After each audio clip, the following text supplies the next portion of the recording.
Well, I'm gonna indulge and give them two pieces of advice. The first is as annoying and unnecessary as it may seem, and as it is expensive as it might be, or it's money you think you shouldn't need to spend. Please get your corporate documents and your IP and all of that stuff buttoned up. Your partnership agreement, your buy sell, all of the corporate stuff. Really in a good place before the business takes off and starts growing because the better you do, the harder it can get to unwind some of those mistakes and or uh, put Hmm. the genie back in the box in terms of relationships between partners or family members or what have you.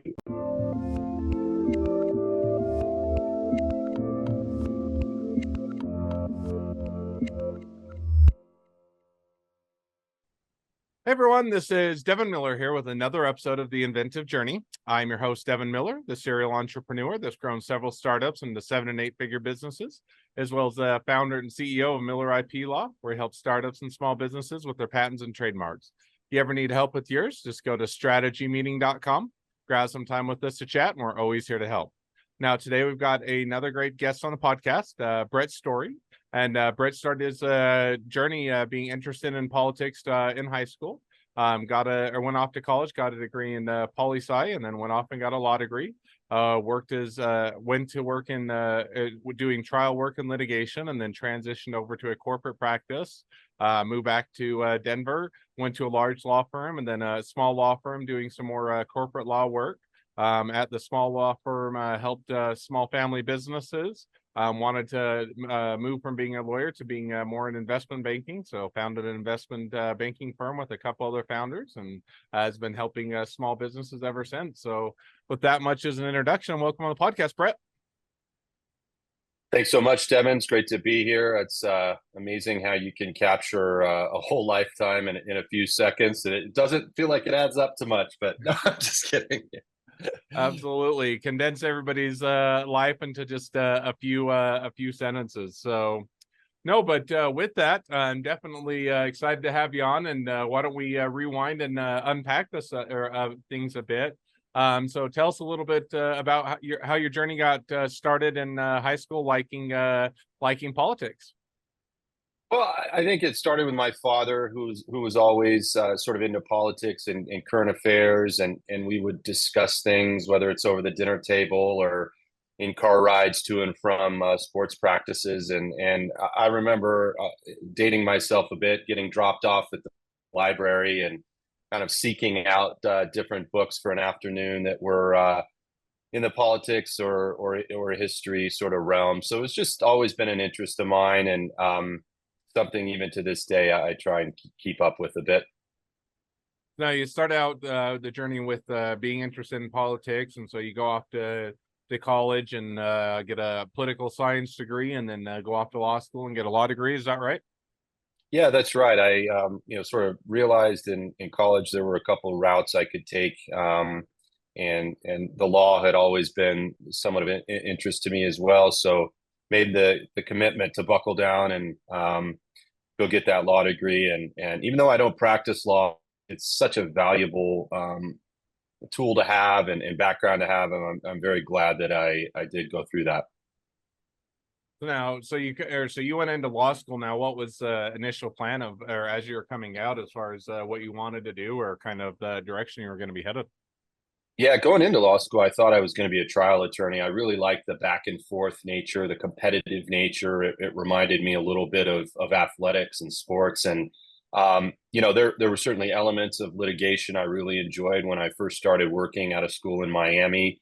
There were definitely elements though that they don't tell you on TV, or they don't they don't necessarily warn you about, that made it probably something I couldn't see myself doing over the long haul. But again, that it was a great background. I worked for a firm that represented some very large Fortune 500 companies, and kind of got to see the interplay between that corporate world and the legal world, and different sides of arguments, whether it was employment, environmental, IP, corporate, and international. Now walk or just unpack that a bit. So you graduate, and then where did you start working for large law firm, small law firm? Or went out and started your own law firm, or kind of It was, yeah, how it did was that a, go for you? sorry to interrupt. Yeah, it was a medium-sized firm based in Florida, with a number of large corporate clients, principally in the maritime industry, so cruise lines and some other sort of related businesses. And what was great about it is it was a baptism by fire. They, the partner who I worked with most closely, who I consider a mentor, really, threw me in the deep end and let me start handling hearings and depositions and discovery right out of the gate, which was great because it just taught you to be organized. It taught you to think on your feet. Taught you to work hard and prepare. So it was a great experience.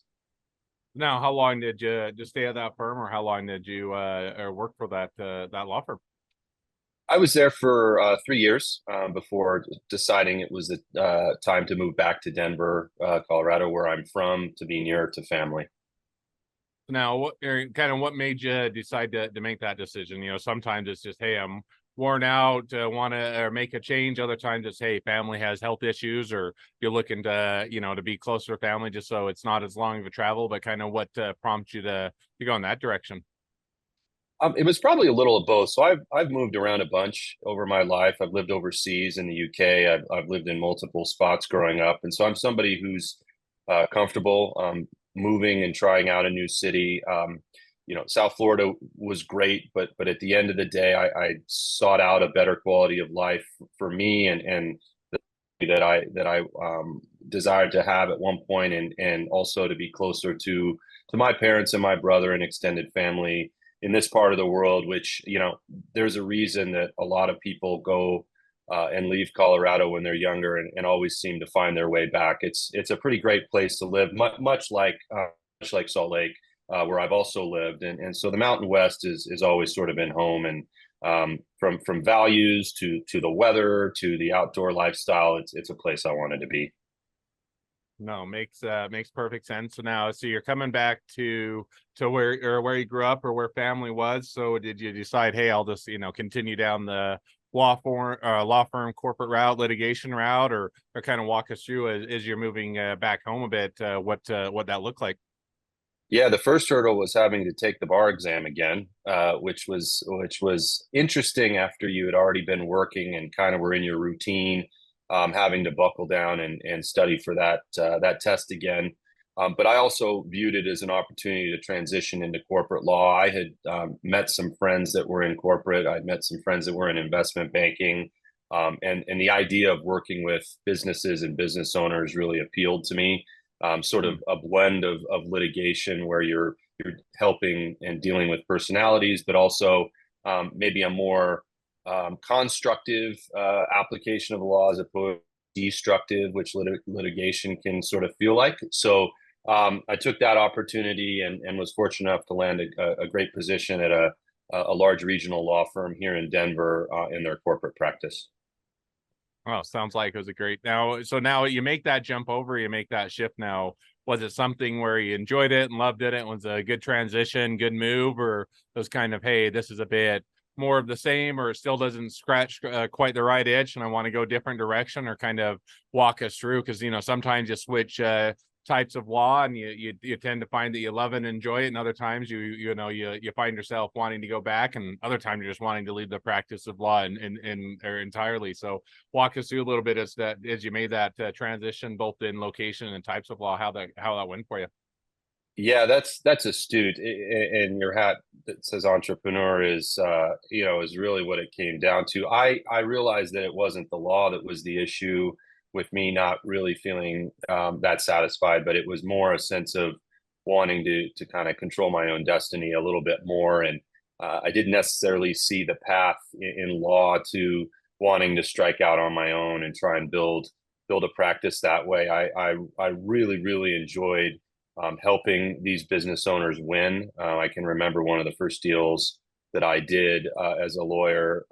The entrepreneur had really gone all in. He mortgaged his house twice. He'd been through a lot of personal and professional tribulations, and ultimately sold his business, and it was a generational wealth type situation, and he was in tears at the closing table. And I thought that was really cool, and wanted to find a way to be involved in that, sort of soup to nuts, as opposed to in the practice of law where you're really only getting involved sort of at the tail end. So, you know, I decided that the time was right to leave the practice of law and try and find something in mergers and acquisitions and investment banking.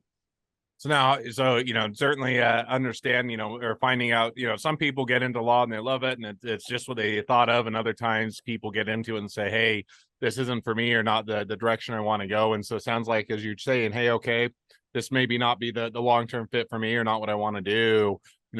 How did you make that shift or that transition from, "Hey, maybe it's not the practice of law"? How did you go to get into mergers or acquisitions, or kind of how did you make that shift? Yeah, and this is, again, going back to my father, who always stressed the value of a network and your reputation and trying to give to others before you expect to receive. And I was fortunate in that I had some good friends who were in the business and made an introduction to me to a small investment bank here in Denver, where I had the pleasure of going to work for my second real mentor in life. And he really taught me the business. It was an entrepreneurial small firm where, again, I got thrown in the deep end and was able to learn a lot, and helped start a corporate finance practice where we were raising capital for early stage private companies and startups, as well as some small mergers and acquisitions work. And had it not been for the opportunity that he gave me, it would have been a really difficult business to crack into, because I didn't have, sort of the typical background in finance or in an MBA. I hadn't worked at Goldman Sachs or a large investment bank, so it was fortuitous. I worked hard for sure, but I was able to take advantage of a good network, and both friends that were gracious enough to introduce me to some people. Oh, it sounds awesome. So now you make that transition, you make that shift. Now, as you've or have that network of people, and that, how did things go? Did you jump over and you just loved it and enjoyed it, and it was a great thing, and it took off, and money rained down from the skies, and more money than you knew what to do with? Or was it a slow build, or a slow growth, or somewhere in the middle? Or kind of walk us through how that went for you. Yeah, it was a slow build. I had to learn how to win new clients, and how to get these deals closed, and they're not easy, as you know. Whether you're trying to raise $2 million for a startup, or whether you're trying to sell $100 million business, these deals can die three times before they close, and had to learn that.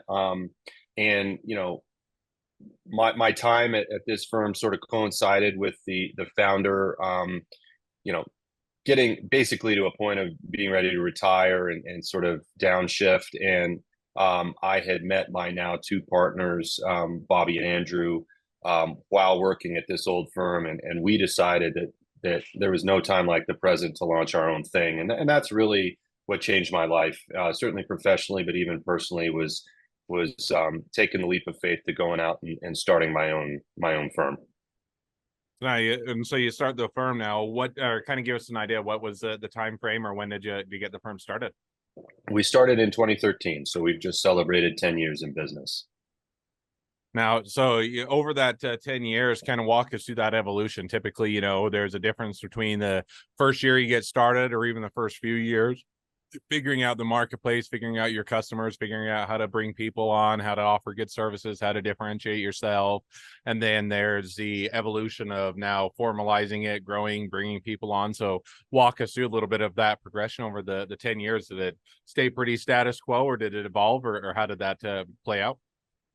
Well, I was really blessed to be partnering with two people who I love dearly and really consider family, and we have a lot of the same shared values and trust and complementary skill sets, and we all worked really hard at this. And it was definitely, very eat what you kill at the beginning. We took on a lot of difficult projects, deals with a little hair on them, some distressed stuff, some early stage capital raises, some almost Hail Mary kind of capital raise opportunities. But slowly but surely, we dragged ourselves up market and really understood that our niche was working with these family and founder owned businesses, sort of 10 million and up, 10 million to 100 million of revenue, where they built these great businesses and are looking for some sort of solution.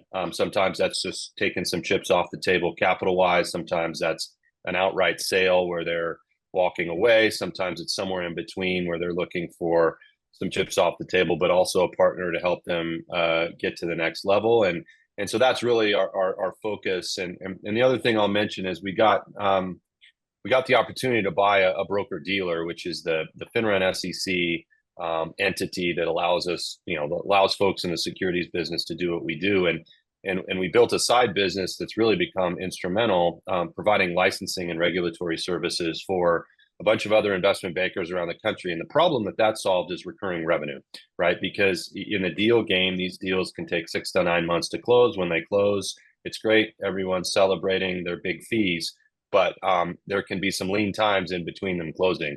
And this broker dealer business kicks off some steady recurring revenue that allows us to have some infrastructure in place and to really be scrutinous about the deals that we do take on, because we know we've kind of got that backstop. No, makes perfect sense, and it sounds like a good evolution. So now with that in mind, catch us up a bit as to where things are at today. Kind of how things are evolving, and where do you see things headed in the next 6 to 12 months for you guys? Yeah, I mean the M&A market is an interesting one in 2021, and even first half of 22. We're going gangbusters. We closed a lot of deals. It was a record-setting year for us in 20 and 21. The interest rate environment has changed things a little bit, but at the end of the day, there's a ton of demand and a lot of capital on the sidelines looking for quality businesses. And so we really specialize in, identifying with that founder and business owner, because we are ourselves and we know the struggles of running and growing a business, and understanding what's important to him or her, not just, hey, what valuation am I going to get if I sell, but what are all the other things that matter? My employees, my legacy, how does that all look? And then we get hired to go out and create options in the form of either investors or buyers. And I'm really optimistic about the next few years. I think small and medium business is the engine of the United States. There's a ton of opportunity. I think there's some demographic tailwinds in terms of folks that are hitting retirement years that own small businesses and medium-sized businesses that will be looking for a solution because maybe their kids don't want to take over, or there's some other reason that they think a transaction makes sense. So we're really optimistic. Well, sounds like it's a great place to be. A lot of opportunity yet to come, and a lot of exciting times for you guys. And so now with that, now as we've kind of reached the present day of the journey, and even hearing a bit of where you guys are headed, great time to transition to the two questions I always like to ask at the end of each episode. So we'll jump to those now. So the first question I'd like to ask is, along your journey, what was the worst business decision you ever made? What'd you learn from it? Taking on a client because the size of the deal was attractive and the potential fee was very attractive, but there was not a high level of trust in the entrepreneur, and there were some red flags about his character. And to short circuit a long story, those red flags came to bear late in the process and blew up the transaction. And it was a great lesson that if you can't trust and if there's not a lot of alignment personally, deal's not going to close. Makes sense, and that one's sometimes hard, but it looks like it's good, looks like it lines up, looks like that.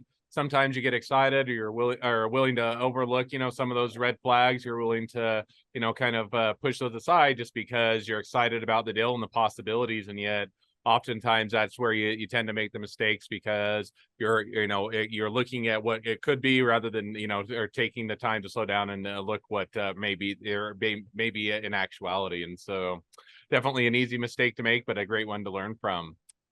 Second question now that I like to ask. So now if you're talking to somebody that's just getting into a startup or a small business, what would be the one piece of advice you give them? Well, I'm gonna indulge and give them two pieces of advice. The first is, as annoying and unnecessary as it may seem, and as you know, it is expensive as it might be, or it's money you think you shouldn't need to spend. Please get your corporate documents and your IP and all of that stuff buttoned up, your partnership agreement, your buy sell, all of the corporate stuff, really in a good place before the business takes off and starts growing. Because the better you do, the harder it can get to unwind some of those mistakes and or Hmm. put the genie back in the box, in terms of relationships between partners or family members or what have you.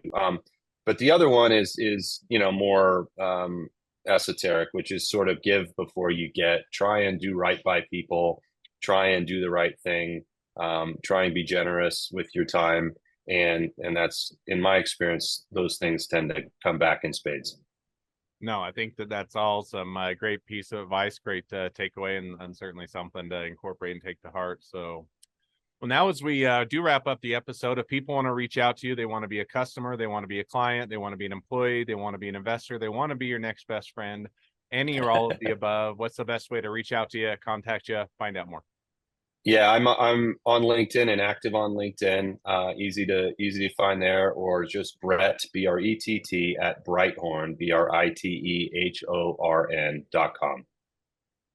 Awesome. Well, I definitely encourage people to reach out, make a new connection, and support a great business. If nothing else, make a new best friend. So, with that, thank you again, Brett, for coming on the podcast. It's been fun. It's been a pleasure. Now, for all of you that listeners are out there, if you have your own journey to share and you'd like to be a guest on the podcast, we'd love to have you. So, let's go to inventiveguest.com. Apply to be on the show. A couple more things, those listeners, make sure to click share, subscribe, leave us a review. Helps us to reach even more startups and small businesses to help them along their journey to success.